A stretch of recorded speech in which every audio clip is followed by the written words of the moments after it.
Welcome to the Civic Hub. The Civic Hub is a shared community space for grassroots and small nonprofit organizations working to make lives better for everyone in Waterloo Region. Partner organizations come from a range of fields: environmental justice, democratic reform, arts and culture, anti-poverty, anti-racism, human rights, ethno-cultural and newcomer support, technology, peace and nonviolence, spirituality, and well-being. On the show, we welcome one of our partners to the Civic Hub.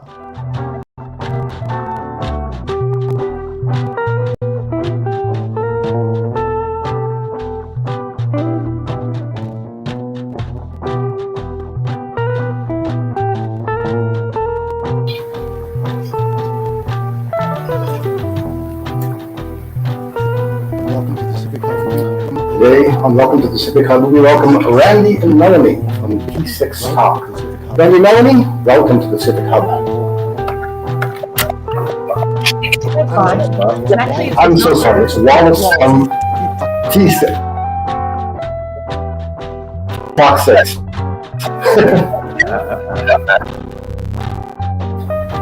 How are you today?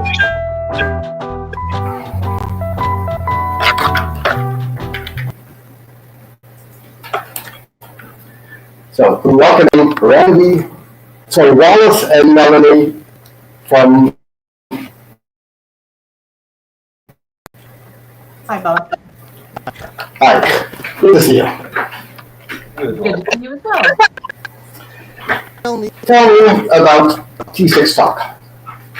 Well, t6talk, the name came from the fact that I am a complete paraplegic at the sixth thoracic vertebra in my back.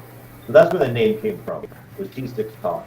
And basically we started with a website that was put in place for individuals with spinal cord injury, just for communication, and a place that people can land for resources. Making connections with people, because we are very strong advocates when it comes to peer connection. And so we just thought that this would be a place where people could share their stories and also share some of the resources that they have found helpful when it came to navigating life on this planet Earth with a spinal cord injury. It has since moved beyond spinal cord injury as time has gone on, and we've learned more and become more involved with the disability community, generally speaking. It's a place for anybody who identifies as having a spinal cord, a disability, and or their supports, right? Which is also important, because quite often those that support individuals with disabilities kind of get left in the dark and don't become part of the community either. So that's basically our organization. We're involved in a number of different projects, which I'm sure we'll get into, but that's essentially where we began. How long has t6talk been around? We started it in 2021. We had done a 3-part series, or we were preparing to do, actually it was before that, we were going to do a talk for Spinal Cord Injury Ontario on sex and disability. And so we wanted to have something out there so people could connect with us afterwards.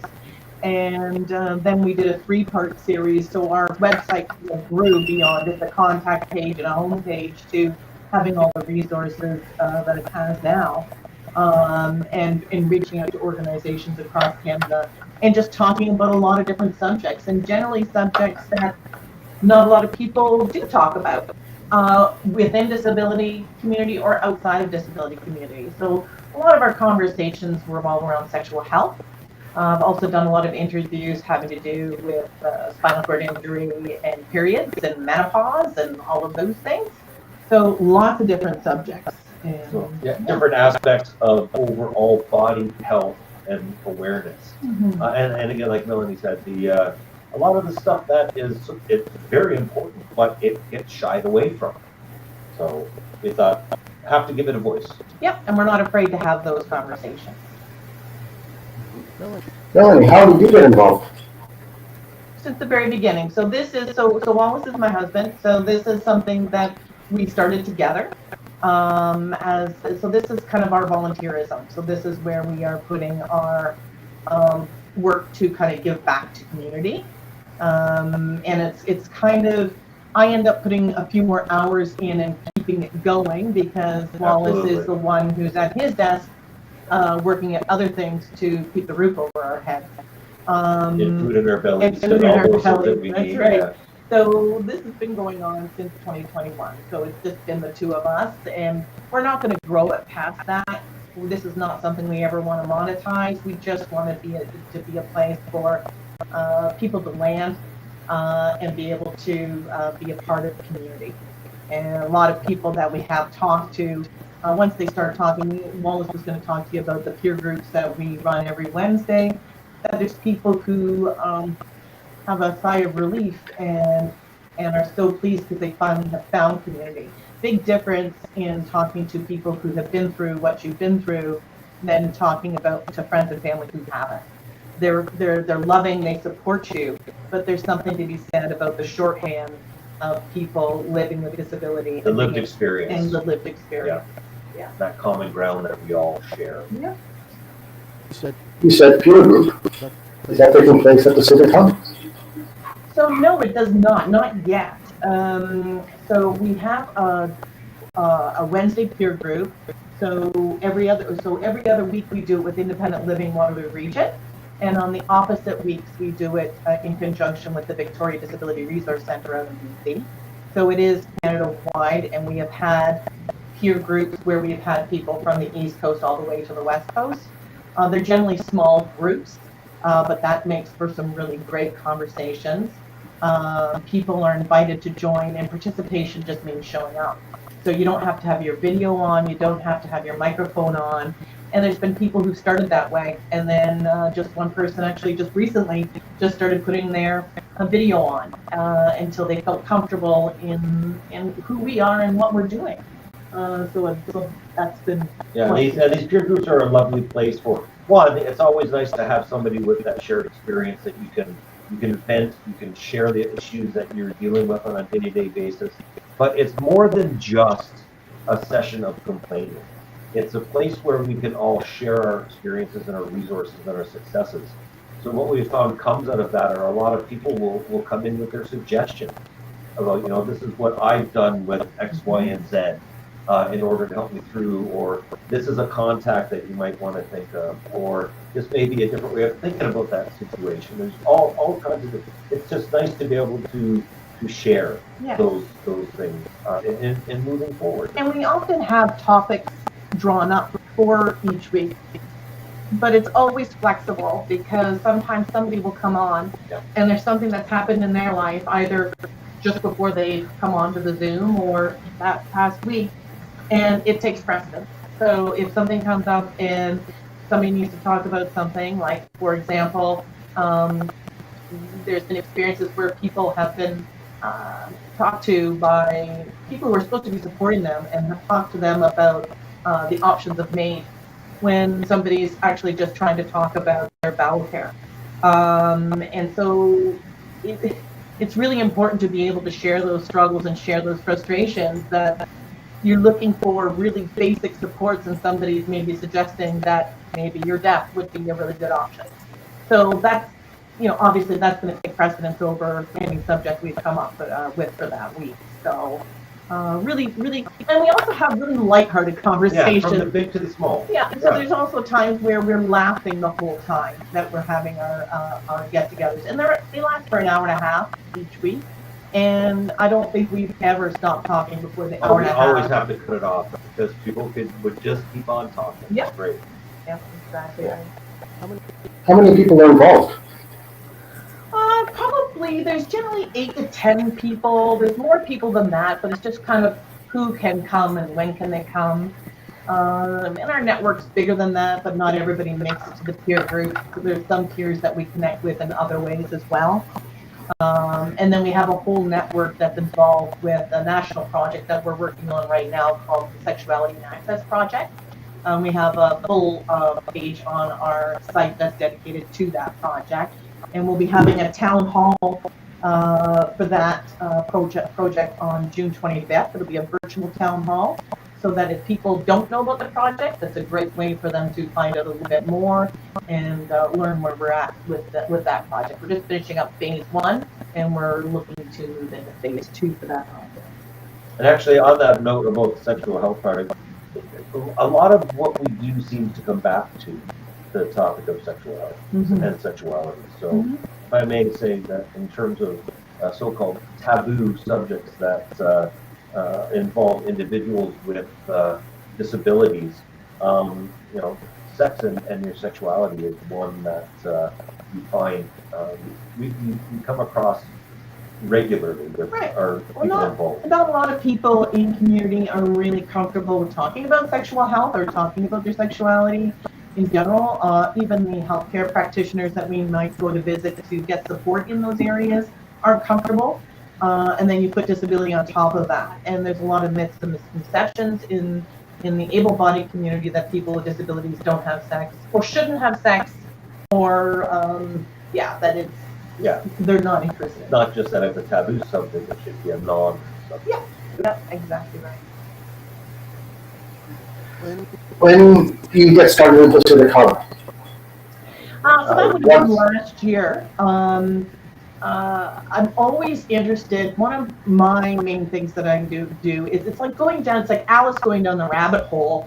Is I'm always trying to look for organizations and find out what they're doing. So sometimes I pull back and look at, from a federal level, what's happening, what organization exists that connect all of Canada or outside of Canada. And other times I think, what's happening locally? Because sometimes when you pull back, you pull out and see the big picture of the world, Bob, the world's on fire and things are happening, and it can be very overwhelming, and you can think, what's the point of doing anything? Because what difference is it going to make? What difference is it going to make? And that's when you need to pull in and consider locally what you can do to try to make some change. And so that's when I came across the Civic Hub, and I thought, oh my goodness, I had no idea that this organization existed. And I'm taking a look at the list of all the partners in it. And you've got people who are dealing with, working on food insecurity, housing, all these social justice pieces. And that just, it gave me shivers through my whole body, because if we're not here to help one another out, what the heck are we here for? Yeah. And so it really, we both found a connection with that. So I reached out to Ratika and I had a chat with her online, and it was on a Friday afternoon, and it was like the best way to end a Friday, because it just kind of filled me up. Because sometimes we can feel very depleted, and we can feel very low and very, very much like, what am I making a difference? And then you meet with people who have such passion for the work that they do, and it kind of energizes you again to say, yes, just one foot in front of the other, or one wheel push at a time, and we can make some changes. Absolutely. So, and it can happen on a small level.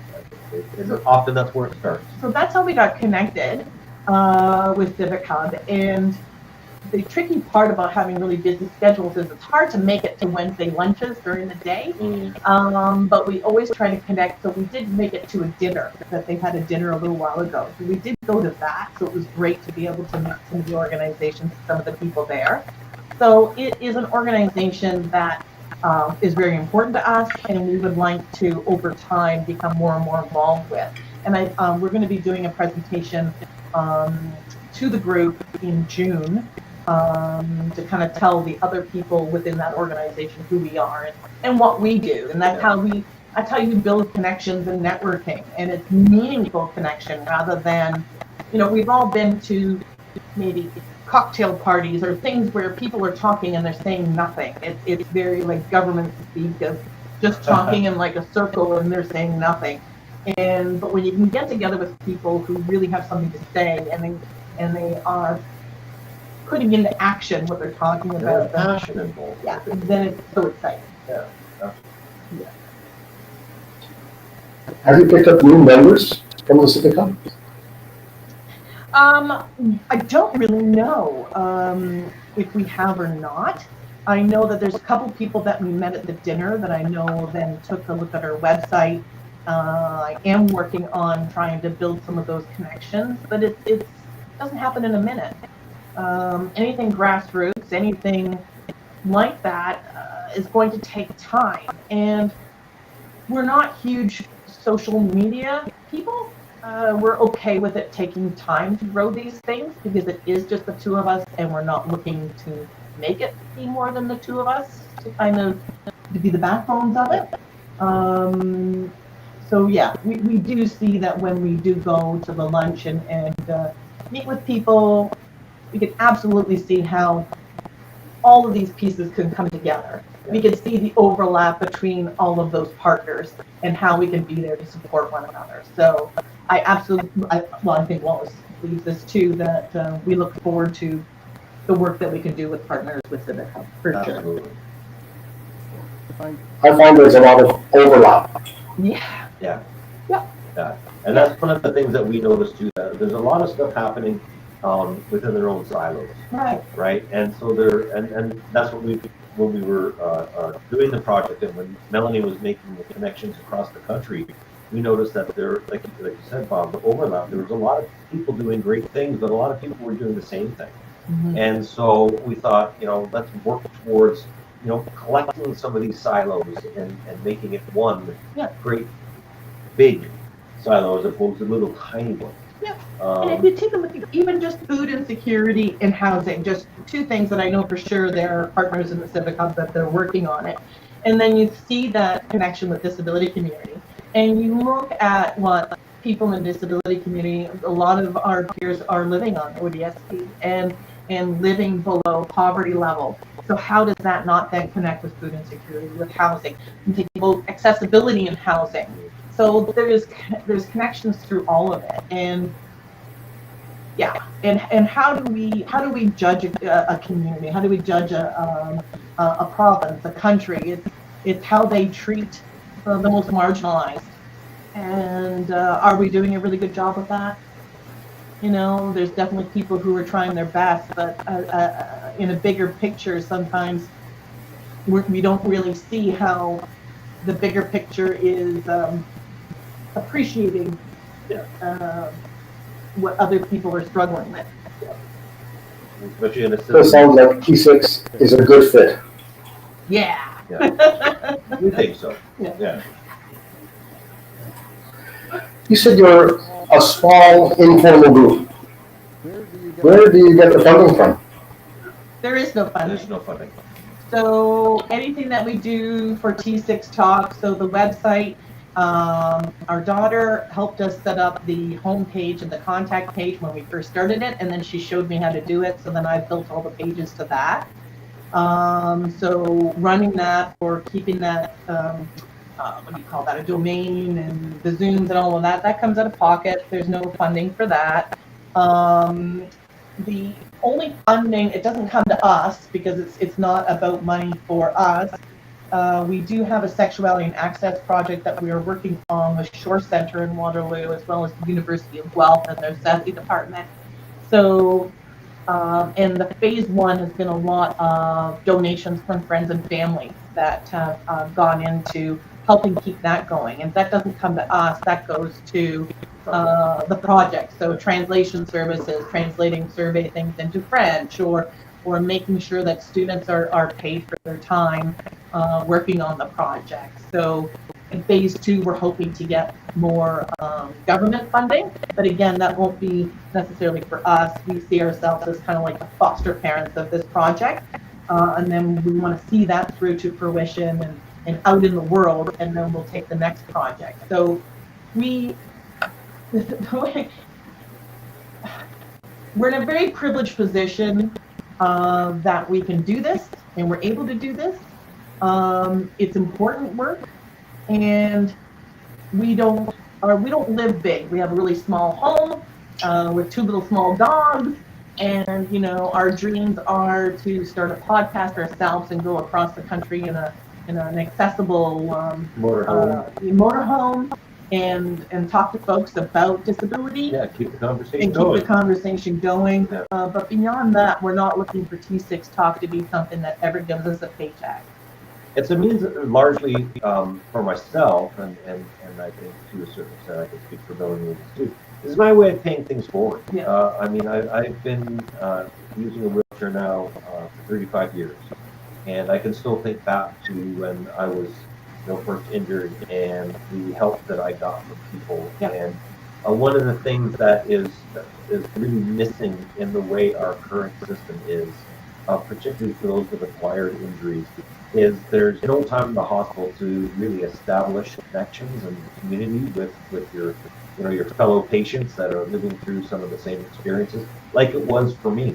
I mean, I spent 6 months in the hospital and going through rehab, so it gave me the opportunity to forge some of those relationships that it still exists today. And learn what you're truly capable of doing. That's right. And gaining your independence. Right. I left the hospital 35 years ago, way more independent and prepared to just go on and take on life than people are now. And so what can we do to bridge that gap and to create that community? People need to know that they're not alone. They need to know that there is a life after an acquired injury. They don't need to feel so helpless. They don't need to do it alone, and that includes their care partners as well. Yeah. So we do, like, I was in the HR world, and I retired from that early retirement. I've turned 53 today. Today is my birthday. But in 2020, I left HR, and I've been working on this. That's been the thing. But now I am doing a little bit of paid work, working on a program for internet-based cognitive behavioral therapy for care partners of people with spinal cord injuries. So, but that's a small part of what I want to do. My full time is basically working on the t6talk. Yeah. Hopefully the Civic Hub can help with maybe some funding, providing additional media exposure. Well, that would be great, and I think again, when we can find the time and make those connections and learn really what we can do for one another and what we could access through the Civic Hub to especially the Sexuality and Access project that we're working on now. How do we, now that we've got some data, how do we, because now we want to create some training and some curriculum that can be used to educate people who provide attendant care services and those who receive attendant care services. So yes, if there's help with funding for that, that would be terrific. Yeah. And especially Civic Hub is set up as a charity partner, so you could actually have charitable donations made to organizations that aren't charities themselves. That's wonderful, and that's what Shore Center has done as well, which is really great. So yes, by all means, thank you so much for that information, Bob. You said you've got an upcoming event? Yeah, so on June 25th, I believe it is, it's noon until 1:30 Eastern Standard Time. It'll be virtual. We don't have the link yet. We've got some really cool speakers. So the Sexuality and Access project that we're working on now, for people who are in disability community and are advocates, they will probably know the name Fran Odette. Fran Odette is a powerhouse disability advocate and has been doing a lot of work for a lot of years. And they had done a Sexuality and Access project with Corey Silverberg in 2011. And so we piggybacked on that to create an updated version of that and then have a phase 2 with development of curriculum. So Fran will be joining us to talk about what happened in 2011 and what they hope to see for the future with this project as well. Wallace and I will be speaking. A PhD student at the University of Guelph will give an overview of what happened for phase 1 and give the results from the consultation with the community across Canada. So we're really stoked to let people know about that. So if people are interested in getting information, we have a distribution list. So if somebody wants to be put on it to be kept up to date on what's happening and how they can access things, they can email us if they come onto our website, and we can make sure that they get onto the distribution list. And we'll post it on our events page as well. Okay. And what's your events page? How do people find you? Go to t6talk.com. So that's our official website, and then there's an event page right there that they can go to That also is where you can find information regarding our Wednesday support peer groups. Is on the events page as well. When's the next one of those? Will be this Wednesday at Yeah, 2:30. Wednesday at 2:30 Eastern Standard Time. And then go to t6talk.com to find out the link to participate. Absolutely. Okay. Melanie and Wallace from T6 Talk, thank you so much for spending some time with me today, and welcome to the Civic Hub. Thank you Thank so you much, so much, Bob. Bob. Thanks for the time.